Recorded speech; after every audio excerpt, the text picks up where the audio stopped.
कल हम लोगों ने chapter 1 resources and development part 1 कल था। ये पार्ट 2 का रिकॉर्डिंग चल रहा है। कल हम लोगों ने शॉर्ट में देखा था रिसोर्स क्या है, रिसोर्स का डेफिनेशन, इंटरडिपेंडेंस, ह्यूमन एक्टिविटीज़ कैसे इंटरडिपेंड रहती है एनवायरनमेंट के ऊपर, टेक्नोलॉजी के ऊपर, एक्सेसिबिलिटी के ऊपर। फिर हम लोगों ने क्लासिफिकेशन देखा था रिसोर्सेस का। तो उसमें ऑन अ बेसिस ऑफ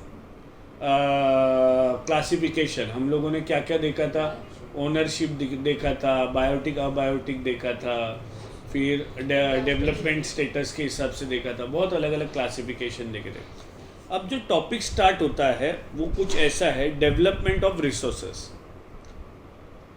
अब रिसोर्सेस का ही डेवलपमेंट करना है, इज इट पॉसिबल?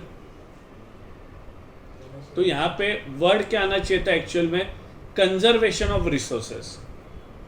रिसोर्सेस को हम लोग और डेवलप तो नहीं कर सकते। Tanish, what is the reason behind it? हाँ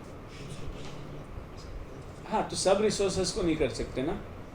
और ह्यूमन बींग्स को डेवलप करना मतलब क्या करेगा, कैसे करेगा? कैसे करेगा? बंदर से उसको वापस इंसान बनाएगा तो और क्या डेवलपमेंट करेगा? अभी इंसान तो बना दिया ना, इंसान को और कैसे डेवलप करेगा? यस, उसको टेक्नोलॉजी वगैरह देके, एजुकेशन देके, स्किल देके स्मार्ट बना सकते हैं। बाकी जो रिसोर्सेज है उनमें डेवलपमेंट करना मतलब इन शॉर्ट क्या है, कंजर्वेशन करना। अब कंजर्वेशन करना ज़रूरी क्यों है? क्योंकि इन रिसोर्सेज को हम लोगों ने इनडिस्क्रिमिनेटली यूज़ किया है।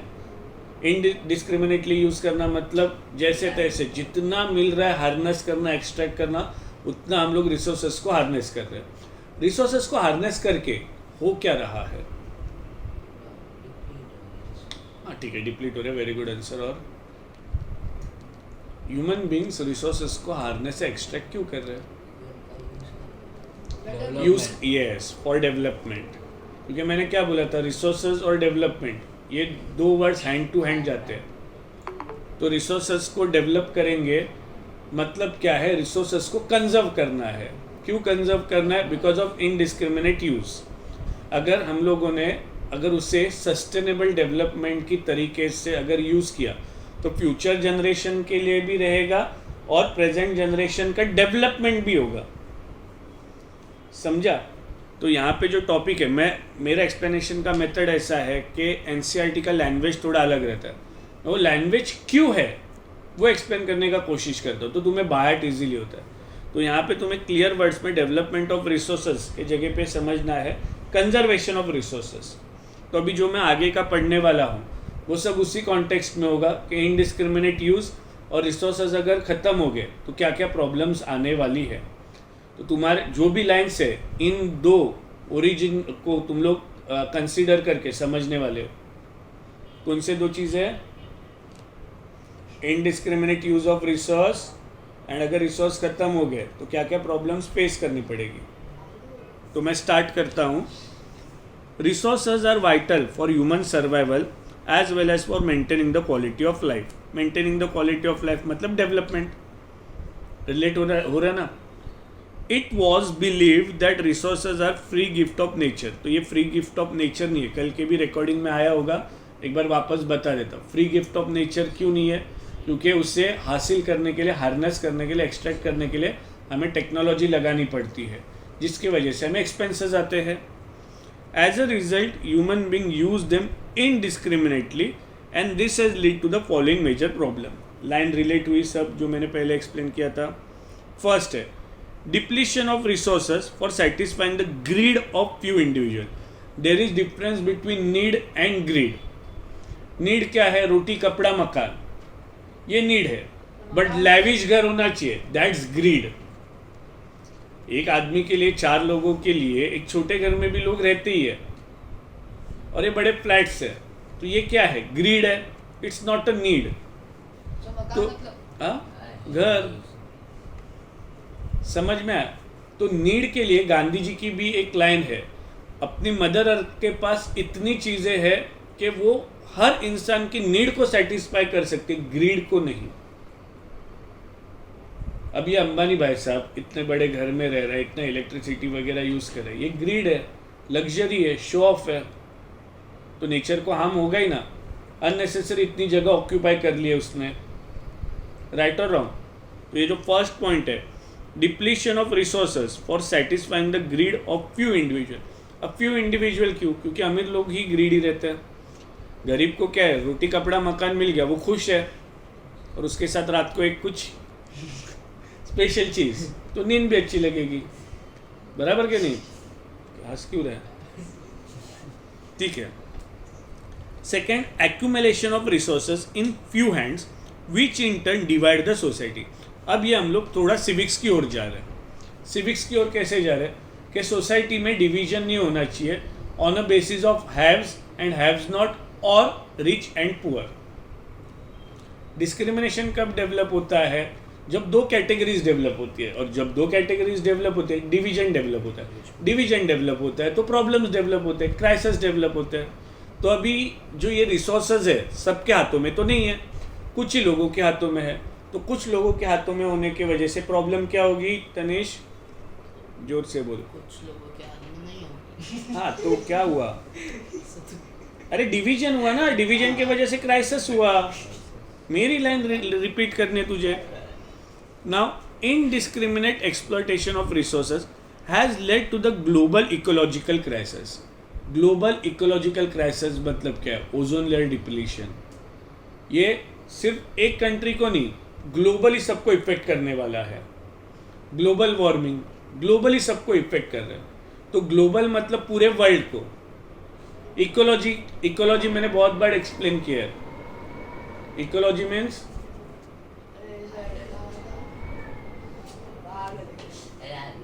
Various plants, animals and nature.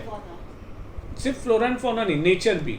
अभी फॉर एग्जांपल एक पॉन्ड है, वो एक पॉन्ड अपने आप में एक इकोलॉजी है। एक कोई फॉरेस्ट है, वो अपने आप में एक इकोलॉजी है। वहाँ पे वेरियस प्लांट, एनिमल्स, नेचर एक दूसरे के साथ इंटरेक्ट करते हैं, दैट इकोलॉजी। तो ग्लोबल इकोलॉजी मतलब पूरी दुनिया, क्राइसिस मतलब प्रॉब्लम, और प्रॉब्लम कौन से वो भी मैंने एग्जांपल में बता दिया। ग्लोबल वार्मिंग है, ओजोन लेयर डिप्लीशन है, ये ग्लोबली सबको प्रॉब्लम फेस करवा रहे हैं। हाँ, ये एक ही कैसे है? उसके वजह से किधर हो रहा है? ओजोन लेयर डिप्लीशन CFCs के वजह से हो रहा है, क्लोरोफ्लोरोकार्बन्स। ग्लोबल वार्मिंग के लिए कौन रिस्पॉन्सिबल है? Carbon dioxide which traps the sunlight. CFCs तेरा रेफ्रिजरेटर से निकलता है, AC से निकलता है, वो ओजोन लेयर को डिप्लीट कर रहा है ना। कार्बन डाइऑक्साइड का और ओजोन लेयर का कोई लेना देना ही नहीं है। समझ में आया? सब लाइन्स रिलेट हो रही है। And equitable distribution of resources has become essential for sustained quality of life and global peace. Sustained quality of life मतलब maintain a certain level. 8 रुक ना, ये बंद कर दो सर जल्दी। अरे ये 8 मिनट में बंद हो जाता है। अरे ये पार्ट खत्म कर लेता हूँ। An equitable distribution of resource has become essential, मतलब इक्वली डिस्ट्रीब्यूशन होना चाहिए रिसोर्सेज का। ये ज़रूरी है 2 रीजन्स के लिए। ये 1 मार्क के लिए आ सकता है, रिकॉर्डिंग में आ रहा है। Equitable distribution of resources are essential give reason. तो 2 थिंग्स के लिए, for maintaining the quality of life and global peace. समझा? अब ये ग्लोबल पीस क्यों आया आगे मैं रिलेट कराऊंगा।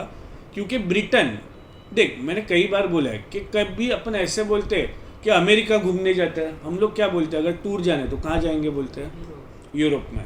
वेल, तो यूरोप और अमेरिका ये अलग अलग चीज़ें हैं। यूरोप में कौन है? ब्रिटेन, पेरिस वगैरह। तो ब्रिटेन, पेरिस वगैरह है ना, ये बहुत खूबसूरत है, बट उनके पास रिसोर्सेज की कमी है। इसके लिए तो इन्होंने कॉलोनीज डेवलप किए। आगे कॉलोनाइजेशन का पार्ट आने वाला है इसी चैप्टर में। हाँ बोल ना।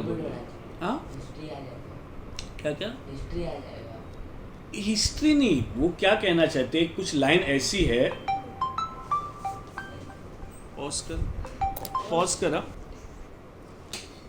हाँ, तो मैं ग्लोबल पीस को एक्सप्लेन कर रहा था। ग्लोबल पीस के लिए मैं ऐसे एक्सप्लेनेशन दे रहा था कि ये जो दूसरी यूरोपियन कंट्रीज थी, इन्होंने अफ्रीका और एशिया पे कॉलोनाइजेशन किया। द रीज़न वाज दैट कि यहाँ पे एशिया और अफ्रीका में बहुत ज़्यादा रिसोर्सेस है, तो उनको रिसोर्सेस चाहिए थे। इसके लिए उन्होंने अपने ऊपर कॉलोनीज एस्टेब्लिश की। तो यहाँ पे नेक्स्ट पेज पे कुछ एक लाइन ऐसी है कि सम regions or countries that are rich in resources but they are economically backward. Example Africa. और कुछ कंट्रीज है जिनके पास रिसोर्सेज नहीं है बट वो इकोनॉमिकली डेवलप्ड है. एग्जाम्पल ब्रिटेन वगैरह. समझ में हाँ. चाइना के पास बहुत रिसोर्सेज है, एशिया में ही है. चाइना के पास रिसोर्सेज की कमी नहीं है. हाँ, if the present trend of resources depletion by a few individual and country continues the future of our planet is in danger. कोई डाउट इस लाइन में? एक्सप्लेन कर. अरे यार टाइम पास मत कर, रिकॉर्डिंग हो रहा है. If the present trend of resource depletion by a few individual and country continues the future of our planet is in danger. अगर अभी सब रिसोर्स हमने यूज कर दिया, जिस स्पीड से रिसोर्स डिप्लीट हो रहे हैं उसी स्पीड में रिसोर्स डिप्लीट हो गए कुछ कंट्रीज के हाथों या कुछ लोगों के हाथों, तो अपना फ्यूचर डेंजर में है. ऐसे एक्सप्लेन करना है. Therefore, resource planning is essential for sustainable existence of all forms of life. Sustainable development बहुत लोअर स्टैंडर्ड से पढ़ते आ रहे हो. मैं एक बार वापस एक्सप्लेन करता हूँ, रिकॉर्डिंग होने दो, फिर इसका डेफिनेशन हम लोग टेक्स्ट बुक से रीड करेंगे. सस्टेनेबल डेवलपमेंट मतलब रिसोर्सेज यूज़ करके हम लोग डेवलपमेंट करेंगे, नो डाउट. तो हमें रिसोर्सेज यूज़ करने ही है, उसके बगैर डेवलपमेंट हो नहीं सकती. राइट और रॉन्ग? तो रिसोर्सेज यूज़ करके डेवलपमेंट तो करो, बट ऐसे रिसोर्सेज यूज़ करो कि वो फ्यूचर जनरेशन के लिए भी रह जाए. हम लोग आज ही सब रिसोर्सेज खत्म कर लिया तो फ्यूचर जनरेशन के लिए कुछ बचेगा नहीं. तो डेवलपमेंट करो but by maintaining certain level, उसे कहते हैं सस्टेनेबल डेवलपमेंट. डेफिनेशन रीड करके वीडियो पॉज करते हैं. Sustainable economic development means development should take place without damaging the environment and development in a present should not compromise with the needs of the future generation. कोई doubt? ठीक है, video ये कर, ख़त्म कर. Next video.